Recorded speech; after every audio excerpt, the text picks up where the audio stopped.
Welcome to Women of Culture. I'm Meera T. Sundararajan. Join me and my distinguished guests to discover untold stories from the world of culture.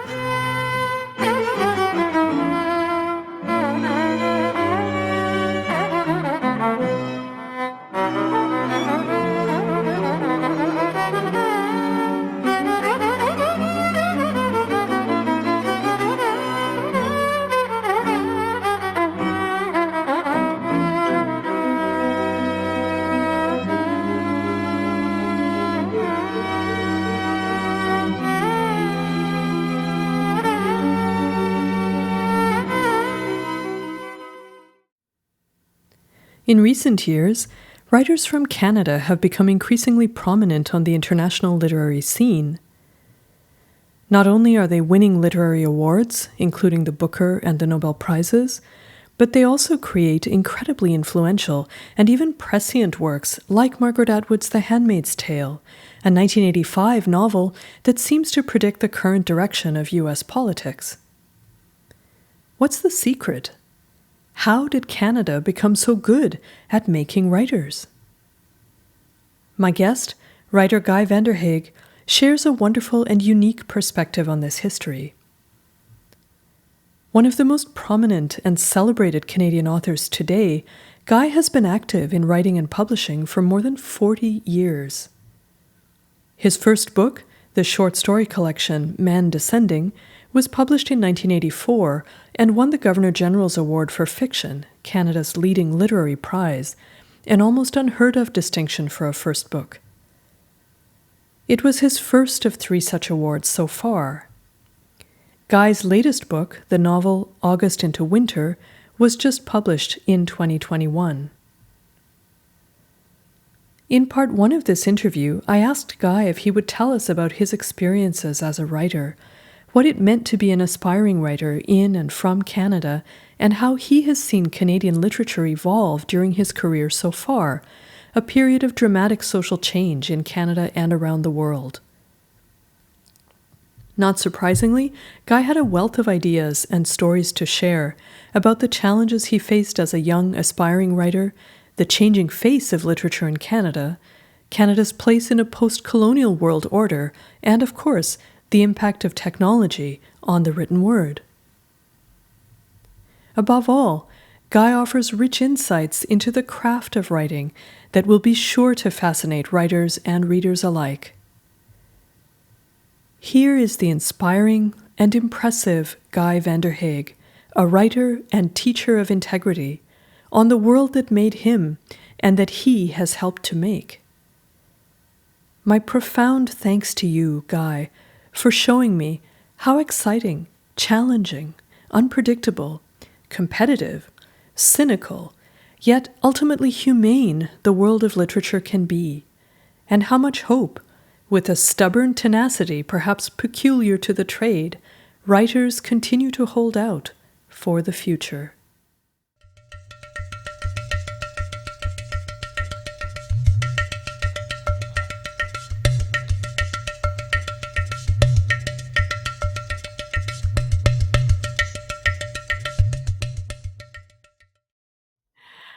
Well, Guy Vanderhaeghe, I'm absolutely thrilled to have you on the podcast today, to have this opportunity to interview you, and that is no exaggeration. I never thought that I would be speaking to you and having the opportunity to ask you some questions about your very interesting history as a writer and the times that you've lived through so far.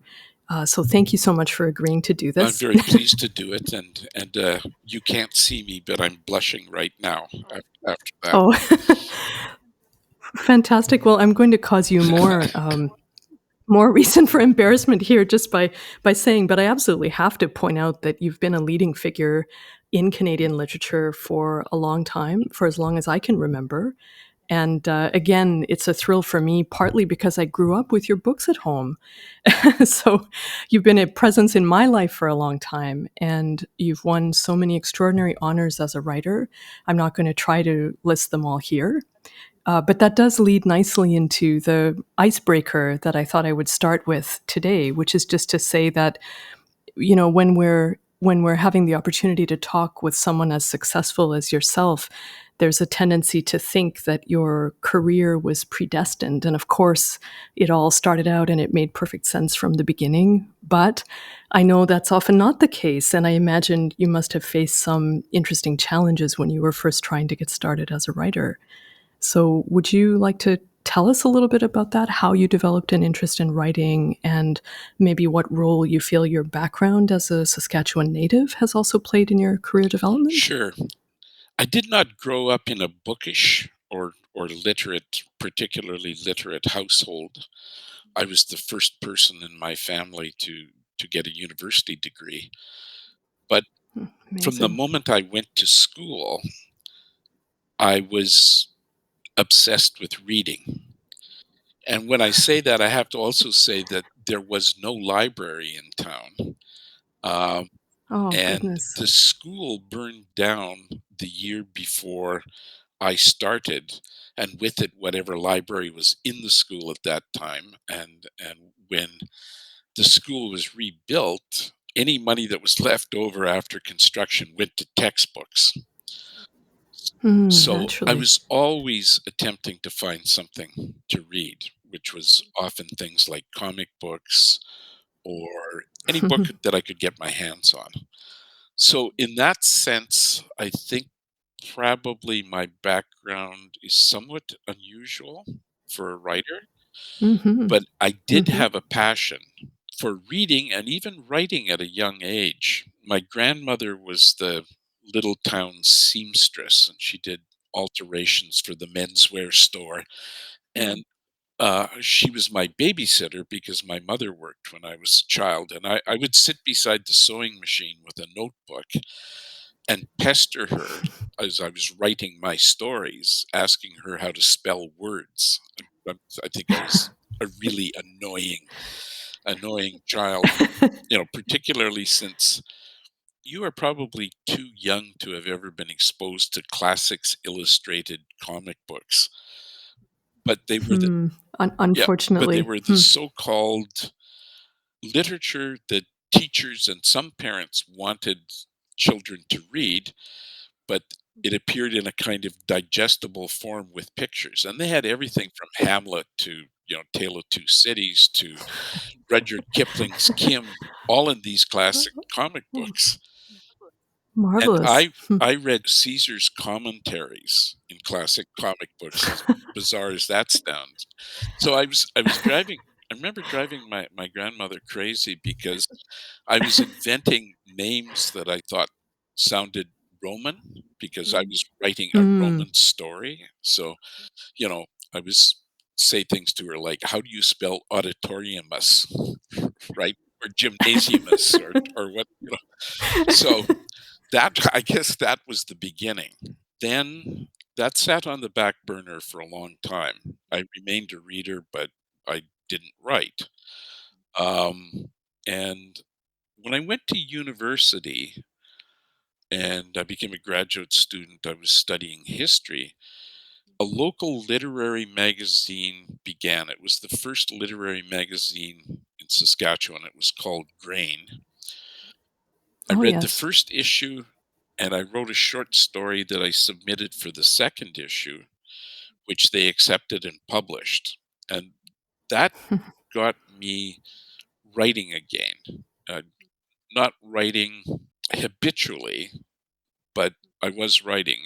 And I had always harbored kind of a dream, I suppose, to be a writer. I used to read the biography of the writers in the back of the classics illustrated comic books to detect whether I saw some sort of common feature in their backgrounds. Hmm. And and Mhm.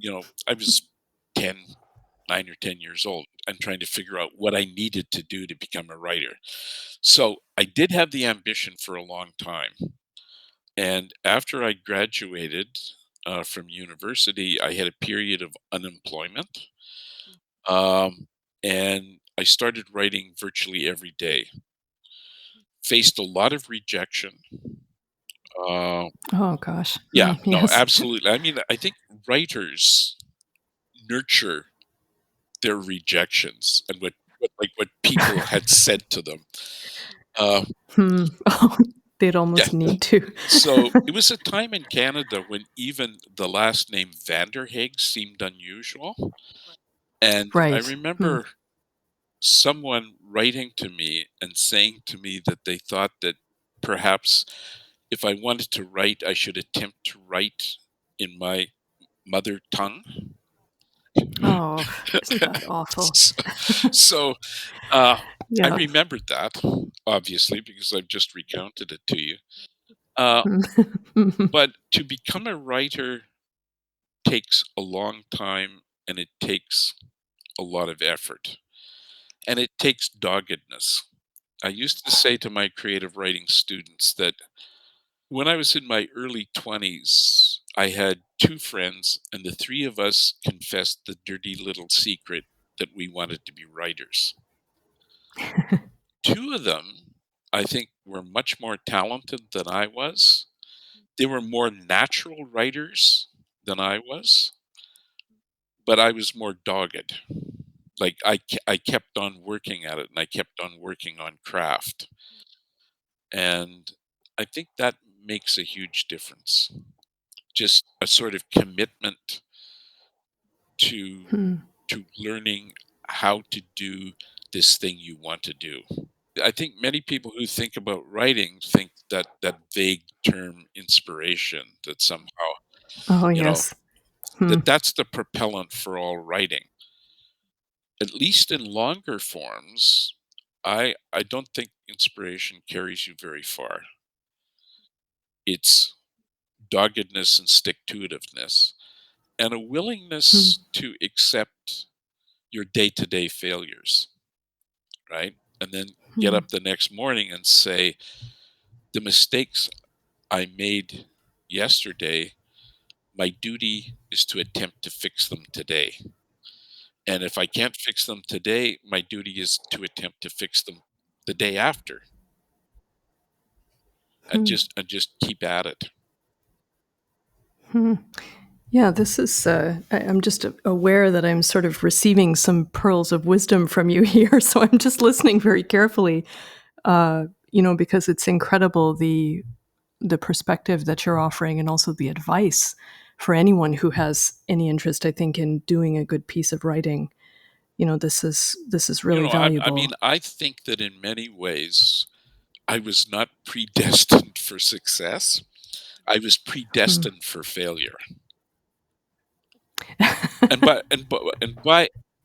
that I mean, like, if anybody looked at my antecedents, my background, even Hmm. what I studied at university, they would likely have thought, or at least suspected, that I didn't have what everybody thinks a writers need to have or what writers should be. Hmm. Yeah, listening to your narration of your background, I mean, it is really eye opening. I have to say, I find it both inspiring and very moving, actually, that, to think of you as a child, somehow you had this passion, as you quite rightly describe it, that is almost inexplicable in a Well, way. for instance, my father was functionally illiterate. He could, he could sort of pick his way through a newspaper, but he couldn't write a check. And so when I was a child, um, he would take me with him to write checks for him. But Oh, I my see. father Hmm. never read a word I wrote.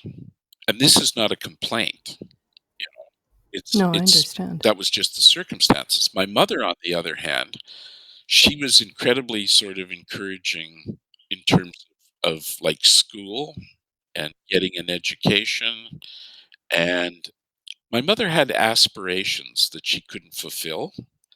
And I was an only child. And a lot of them, when I say pushed on to me, that sounds harsh, right? It wasn't harsh, but she was my encouragement. My Yeah. father would have preferred if I had stayed, home in Esterhazy, worked at the mine, and maybe did a little bit of farming with him because he did both things. He Mm. he he Mhm. farmed and he worked at a mine. I think he would have preferred that, but I knew at a very early age that was not for me, and I don't know why I knew that. Hmm. Well, that's the mystery, and I hope if you haven't already done so, I don't think you have, but I hope you'll consider writing your memoirs at some No, point. I don't think I'll ever write a memoir, though I have in lectures and talks actually talked about these things, about my past, especially when I'm talking to other writers, because people who want to write are often in search of the key that they think is going to unlock it for them. Mhm. Um, Yep. and I don't believe that that key exists. That what makes any writer is the desire to write. I used to tell my creative writing students, "Do you want to be a writer or do you want to write?" Because many people think of writer as this being of of some kind that is surrounded by whatever word you want to apply, none of which are true. Some sort of glamour, some sort of prestige, some sort of wisdom, or anything else. So a lot of people think of becoming a writer as becoming a figure of some kind. Right. Whereas I don't believe you get very far thinking that way. You actually, what gets you to where you might want to go is devoting yourself to the act of writing and the craft of writing. Yeah, I mean, you started out all of this by, contrasting your situation with that of your roommates, and you said some very interesting things there. You said that you thought they may have had more natural talent versus your own doggedness. That's a really interesting thing to say, and I'm not entirely sure what it means because I think, from what you're describing, you had that spark in you, that kept you going. Uh, I mean, that's a form of talent too, but your point is well taken about the kind of approach one would need to take, to make this a success. And I don't mean that in a career sense, but in terms of to make the act of writing a success. Well, I mean, one of the things is that often writing that looks effortless on the page is only won by great effort. Yeah, Yeah. of By course. writing and revising and rewriting and struggling to find not only what you want to say, but how to say it. Mm. Um, Mhm. and there are people who say that they want to be writers, but that doesn't interest them very much. What interests them is what they would call the idea. You know? Mhm. Yeah, it's so true about so many things, but perhaps especially this one, because that work that you're describing that involves that's a kind of mining, I guess, an internal process of mining and discovering and self-discovery, as well as actually conveying that discovery to your reader, to another Yeah, person. and like what's allied to that, unfortunately, I'm sort of like reviewing my past and working with other writers. And I always used to tell them, don't don't calculate, right? What you need to do is write what interests you rather than what you think would interest somebody else. Hmm, absolutely. Because if you're actually not interested in what you're writing, it's going to show.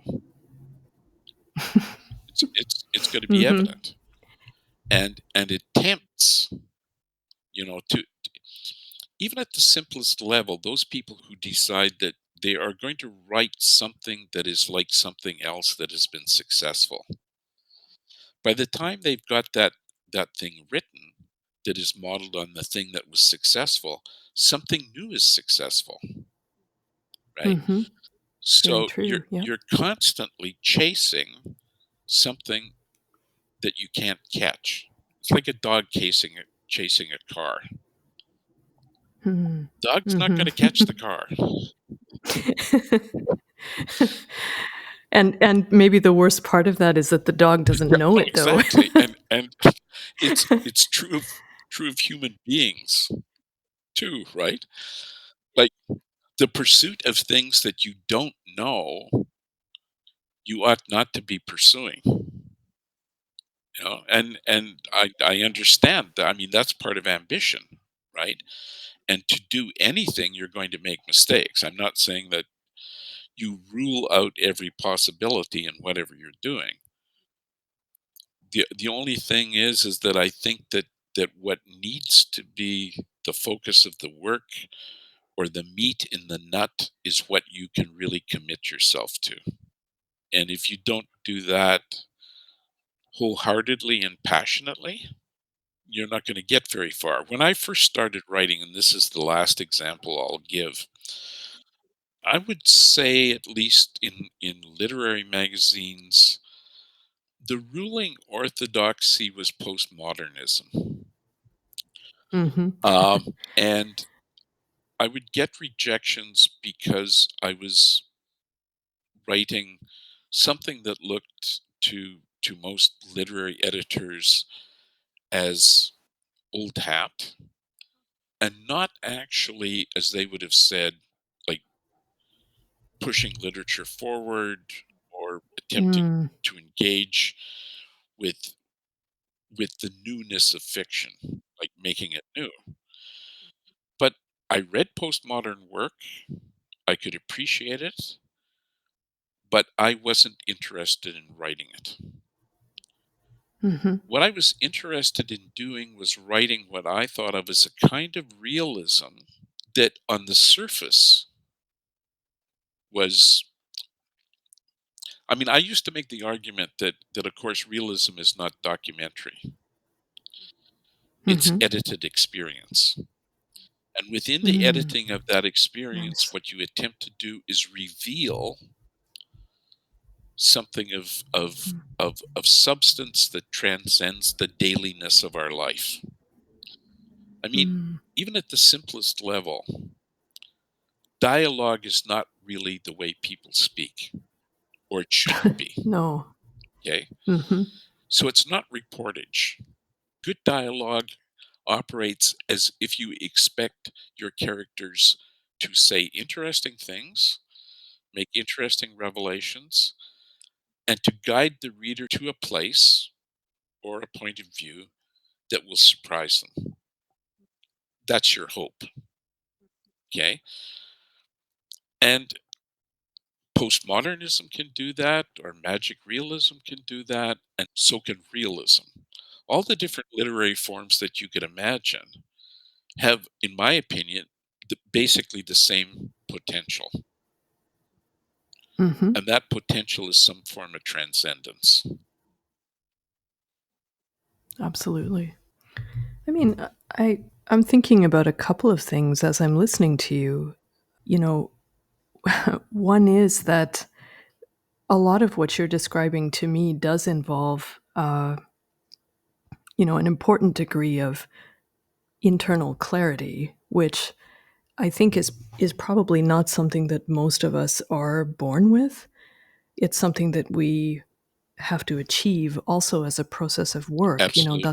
That's why I was yeah, that's why I was saying you need to do the interior or the internal work in order to find out. And I do think that I myself think of life as a process of discovery.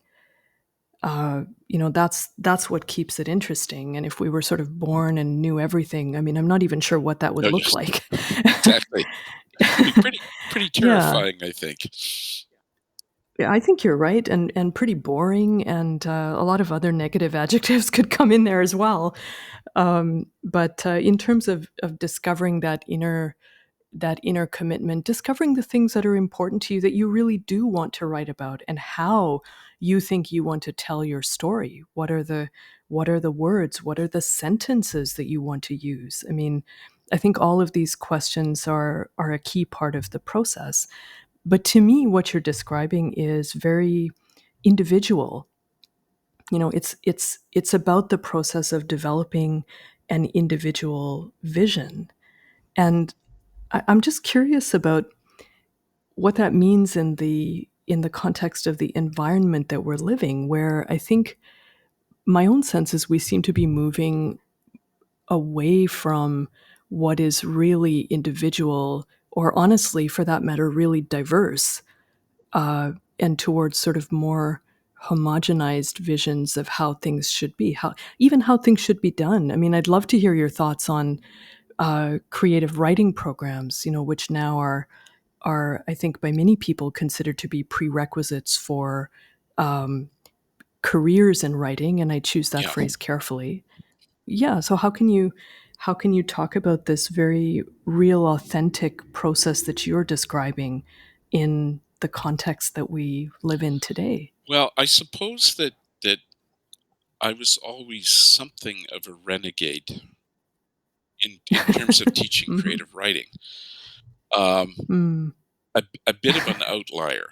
Now, what I always granted was that the only thing that you can teach is craft, or at least it's the only thing that you can make people aware of is craft. Mm. And can Yeah. I interrupt you just momentarily to say that I'd love for you to talk about that too whenever you're ready to, because you commented on that and you said that, you know, we have to learn how to write and how to write well, but you didn't talk about too much about how we might do that. So I would very much like to hear your thoughts on that as Well, well. I can give an example, perhaps.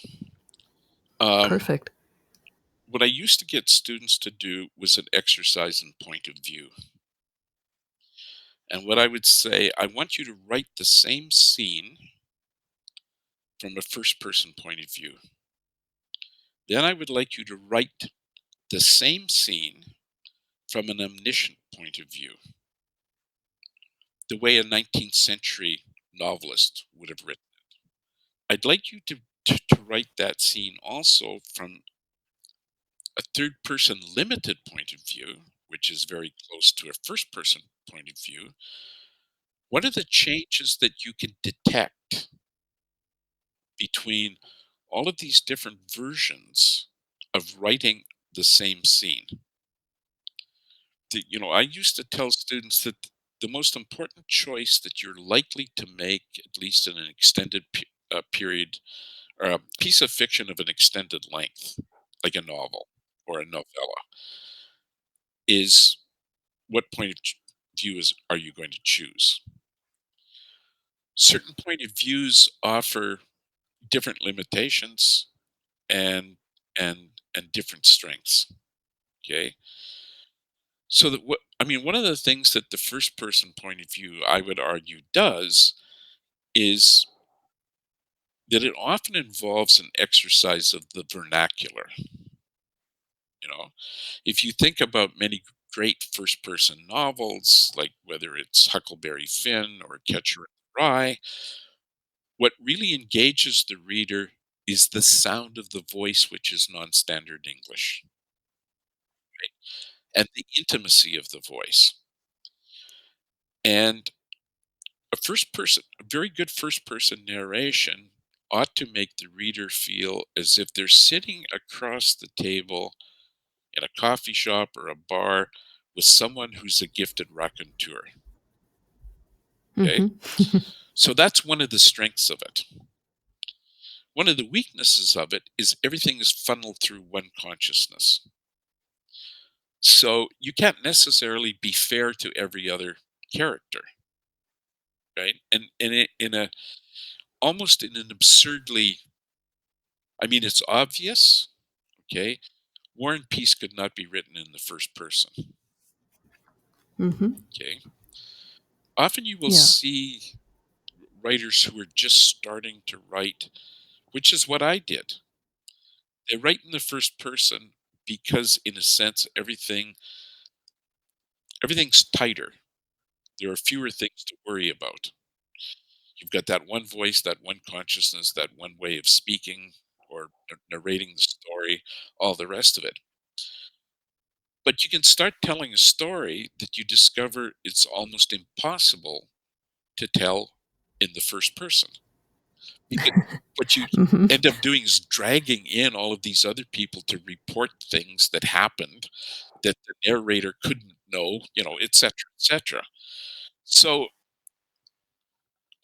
I mean, one of the things is that with time you either become conscious of these things, like what happens with point of view, and what might be the best way to tell the story that I want to write, or you start writing it in a certain way and you discover the limitations, and then you have to go and step away from that limiting point of view and adopt a different one.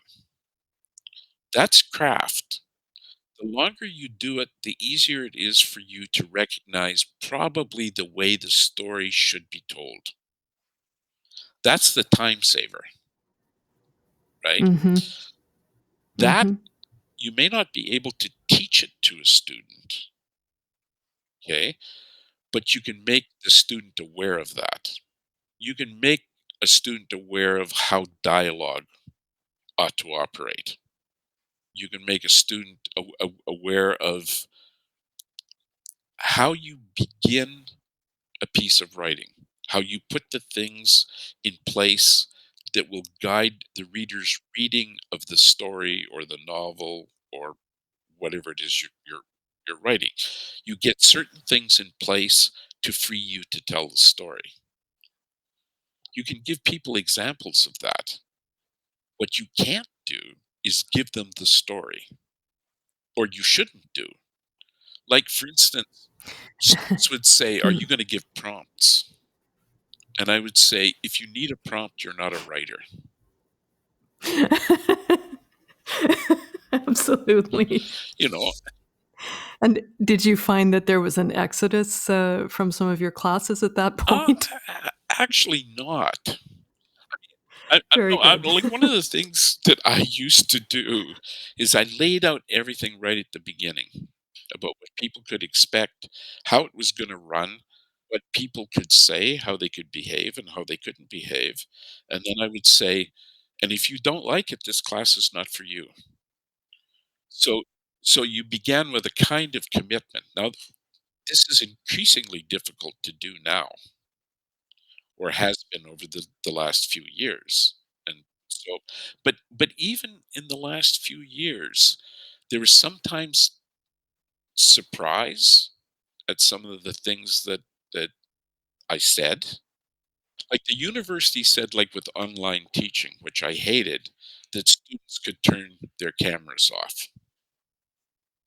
Yeah, that's, it said instructors should allow students to turn their cameras off because some of them are are uncomfortable about being scrutinized, or perhaps they don't want people to see their living circumstances and all the rest of it. And I said, we can't really engage and have a dialogue, okay, if we don't actually see people's responses to what is being said. Like, we read faces, we read gestures, all the rest of it. So I'm sorry, you can't turn your cameras off. Now, I wasn't a tenure track faculty, right? I, I was a part timer, so I could say that sort of thing. One of the, and I used to warn creative writing students that there are 15 people in this class. You're going to read each other's stories, and you're going to talk about each other's stories, um, and you're going to praise them, or you're going to make suggestions for improvement and all the rest of it. But the person who's listening has to make a choice about what's valid for them from what they've heard. Hmm. Yeah, Very you'll hear important. good Mm. advice, you'll hear bad advice, right? Mm. But the ultimate responsibility rests with you, just the way it is Mm. with a writer with an editor. An editor can make Yeah. suggestions, and in my experience, the editor is like usually 90% correct, right? Mhm. You must have a good Well, editor. but the thing is that that there's going to be the 10% where in your opinion as a writer they've misunderstood or you think that the advice is absolutely wrong. At that point, you don't submit to anybody else's opinion. You say, "No, I want it this way. This is the way it's going to be." And it doesn't matter if you're a creative writing student or you're a publishing writer.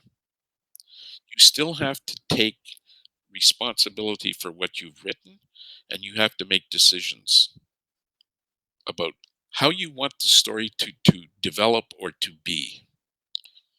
I also told people that if you attempted to satisfy all 15 people in this class plus the instructor, what would be left of what you had done? Nothing, right? And I'm telling tales out of school, but I got an email uh, about 2 months ago uh, from a former student who had gone to a writers group. Okay? And he had said that people had said this and that to him and all the rest of it. And what did I think of it? And I said, well, I think basically it's pretty nonsensical. I said, but the other thing I would say to you is maybe it's time for you to stop going to writers groups. The training wheels have to come off at some point. Hmm. So you've had enough experience now that maybe you should just attempt to go it more or less alone. I mean, almost everybody turns to somebody for advice or or just an intelligent reading of what they've done. When my wife was alive, that was my wife. She was a literary person. She was a painter, but I respected her opinion. And she also had a sense of what I wanted to do because she knew me, right? So she wasn't going to attempt to change what I wanted to do.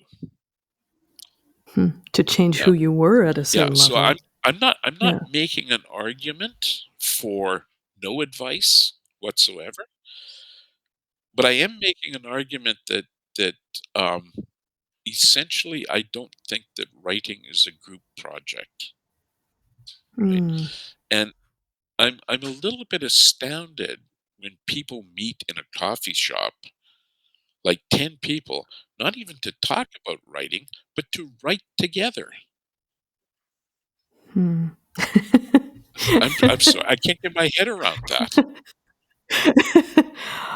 What Yeah. what Well, what do you do? yes, Do you look go up and ahead. say, "Oh, Elise is writing. She's writing more quickly than I am on the keyboard. I better hurry up." Or Joe, look at Joe's thinking. Maybe I should stop and think. I I'm sorry. I just like obviously some people Mm, find this fruitful, but I can't get my head around it. mm, mm. Well I think I hear you saying very clearly, or emphasizing the importance of self-reliance. I hear you when you talked about craft and learning, what stood out to me is that you were emphasizing the experience that one acquires by doing, potentially under the guidance of someone like you to the extent that you're able to suggest some things that a student should notice. For example, with point of view, something to be aware of.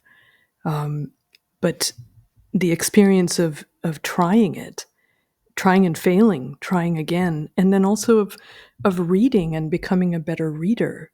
That stood out to me in your comments as well. Absolutely. I mean, there's Um, nothing more mm. important than reading. I used to actually have students who who would say, "I don't read. I don't want to be influenced."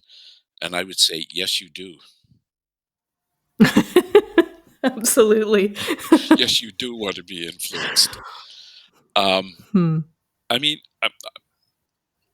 when I was teaching myself to write, because I never had a creative writing class. I never visited a writer in residence. I did none of those things. When I read a short story that particularly moved me or gripped me, I read like anybody else. You know, I, I, I read a story. If I was caught up in the story, I let the story carry me right through. I didn't particularly analyze or think about what I was reading. I Mm. just read the story. Mhm. Then when I got to the end of the story, I said to myself, why did I like that story? And Yeah, how did the absolutely. writer make me like that story? Mm. How did the writer go Mhm. about engaging me and putting me under Mm. her spell, right? Mm. Because really good Mm. writing puts a reader under a spell, and we all know that magicians have tricks, Mhm. right? Yes, indeed. So, I remember reading, I think it was the Constance Garnett translation of Chekhov's Lady with Lapdog, and could not put my finger on how Chekhov created that mood in the story. And then I started noticing how many times the word gray appeared in that story. I actually counted them, right? And then I thought this is almost like subliminal advertising. Mhm. That you read gray and then you hear gray again, and you're not even really aware that gray is popping up all the time. But gray creates a mood. Now, I don't believe for a second that Chekhov said, I have to use gray 26 times in this story to produce an effect. He understood that instinctively. But in reading that story, what I learned from reading that story is that what you have to do is allow your instincts sometimes to do things that someone might say you shouldn't do. Like, I mean, how many Mm. times have we been told in writing, or at least when I went to school, that a lot of repetition was bad, Yeah, right? absolutely. Yeah. Me too, yep. But sometimes repetition is very, very good. Just like sometimes a sentence fragment is very, very good, you know? And when you employ those things, whatever you're doing, when you allow your instinct to guide you, I th- I I think it creates effects. Mm. Right? But what you have, as a writer, I think what you have to do is say to yourself, I'm going to put aside the rational part of my brain until I need it. Right? Mhm. Mhm. When you're writing a piece of writing and you realize it's not working, then you have to turn on the rational part of your brain and you have to find out why it's not working and what you might do to fix it. As long as it's working, you shouldn't you shouldn't play with it. Just let it work. Often sports analogies, right? Like athletes say, I was in the zone, right? Yes, exactly. So Mhm. sometimes writers get in the zone, right? And just like every athlete doesn't analyze what they're doing, when they're in the zone, they just do it. They trust it. Things feel good to them. They're confident that they can do what they need to do. Well, if you're writing and you're in that zone, trust it. Mm. So that's another skill that one needs to learn as a writer then is how to hear that internal voice or how to sense the direction of that Yeah. instinct Uh, and yep. go with it. Just say, I felt this way before and the results were good. Right? Mm. I Yeah. had this feeling one time. You don't have it very often, quite frankly. But when Mm. you get it and you get a good result, trust it. Trust it the next time you get it, because that's a happy accident. Mhm. Well, I mean, so my partner is a neuroscientist, so I sometimes find myself thinking about these things in ways that surprise me, but I'm sure that one of the things he would say is that an activity like writing, especially creative writing, it uses your brain, your mind on so many levels, and all of those interactions need to be synchronized. It's not something we do with our conscious, mental manipulations. It's something that happens Yeah, organically. or, you know, or Um, or you hope that it happens organically. yes.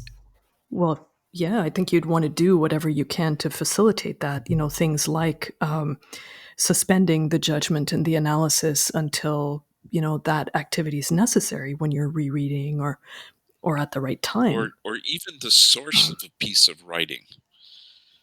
It Mm, can be virtually anything. And I think most mm, people would say, people who don't write, I think, would be surprised about sometimes how banal the source of a piece of writing would seem to them. You know, mm, something that you overheard on the bus. mm, I wrote one short story about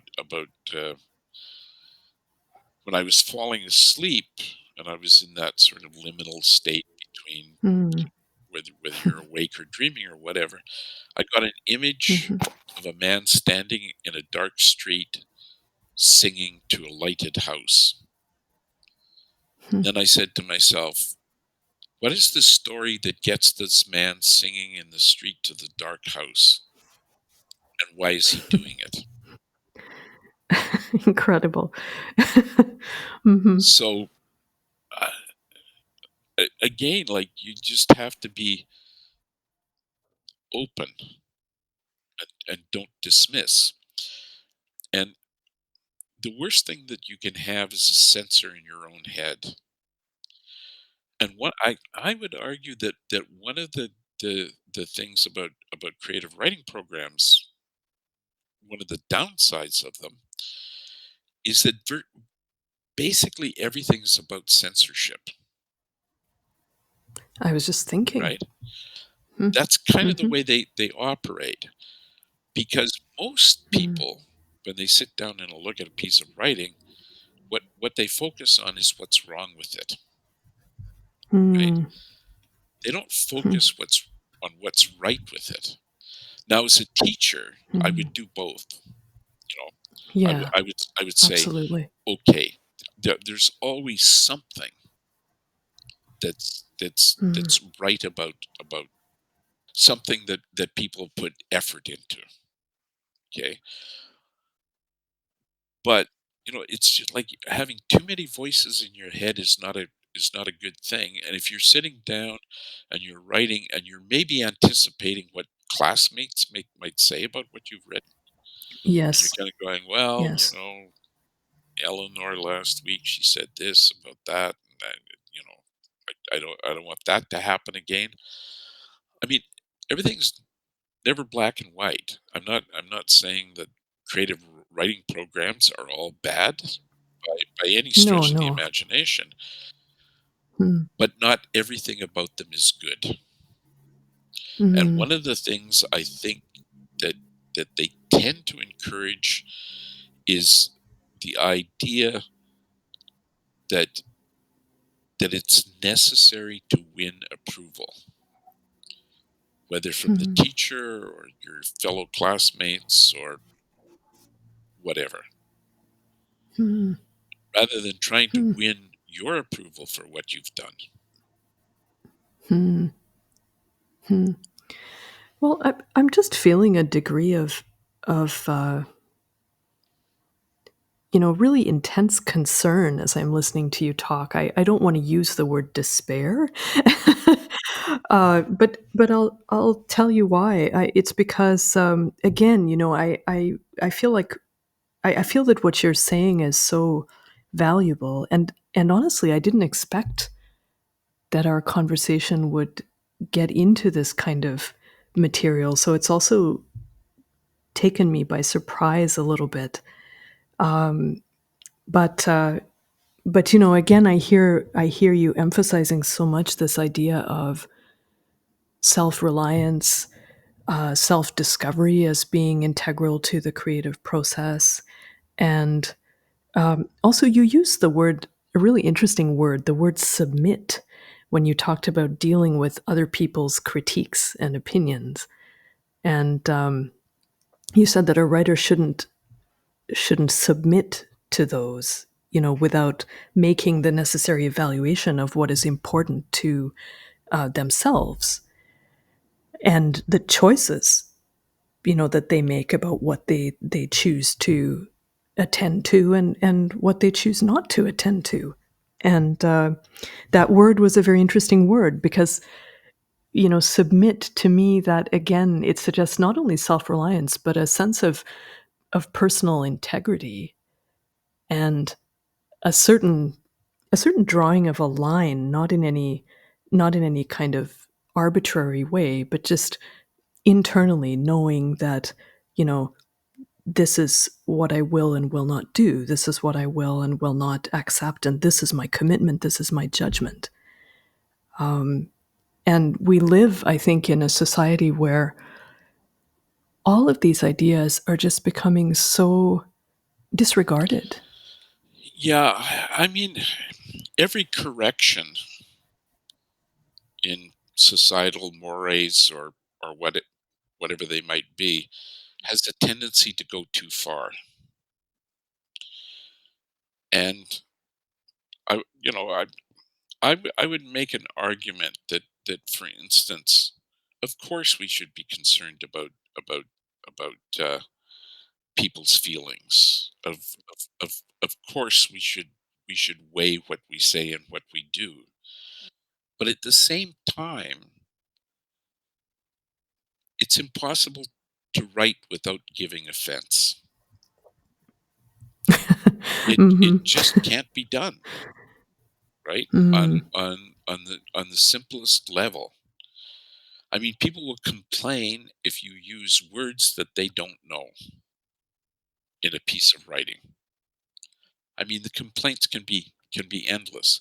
There can be complaints about the confusion of what a character might be saying or doing, and the author, you know, the authorial fallacy, um, and and the sort of self-editing that that goes on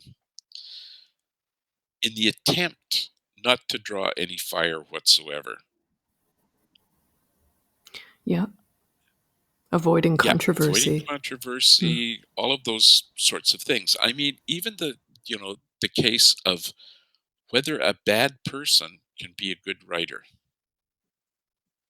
I think there's lots of examples of bad people who are really good writers.